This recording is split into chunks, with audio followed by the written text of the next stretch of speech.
Bonjour.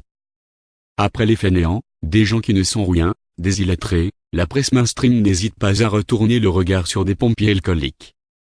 Et comme d'habitude, le sujet principal sur cette manifestation est scrupuleusement évité. On a le malaise très profond des pompiers qui consacrent leur vie et plus que ça à nous protéger. Ils ont manifesté, vous le savez, à Paris, des milliers de pompiers professionnels hier dans la rue et des incidents violents avec les forces de l'ordre, eux aussi chargés de nous protéger. Des images de violence qui ont beaucoup choqué Pierre-Emmanuel Chinardet et Henri Dreyfus. D'habitude, ils sont dans le même camp, pour protéger ou secourir les Français. Mais hier, à la fin de la manifestation, ils en sont venus aux mains. Des affrontements entre pompiers d'un côté, policiers et gendarmes de l'autre, qui se sont terminés dans la fumée des lacrymogènes et sous les canons à eau. On veut regagner nos bus, on nous interdit de les regagner, on nous gaze, on nous met des coups, on nous insulte. Il y a un moment, il faut arrêter. À l'arrivée du cortège Place de la Nation, les forces de l'ordre avaient pour mission de disperser la foule. Bilan, plusieurs pompiers blessés, ainsi que 3 membres des forces de l'ordre.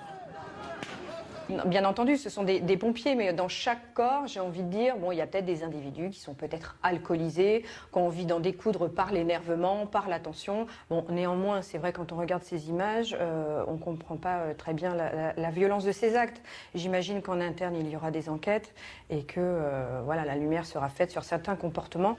Les syndicats de pompiers reconnaissent que certains individus isolés ont répondu aux forces de l'ordre, mais assurent qu'ils ne sont pas à l'origine des affrontements.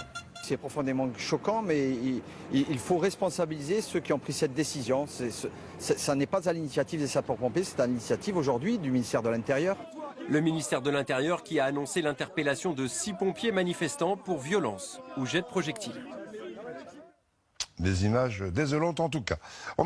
À peine 2 minutes, voici ce qu'a vu un spectateur. Des méchants pompiers alcoolisés. Un syndicat de police qui explique avec un sourire qu'une enquête sera ouverte.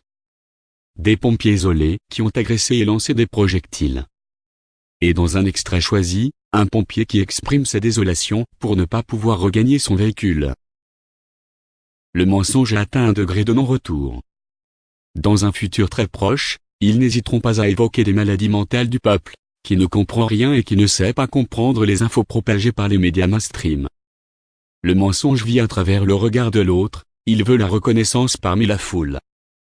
Les hypocrites sont une race médisante, qui verse ses poisons sur la vertu en sanctifiant ses propres vices. Mais, tout mensonge a une fin.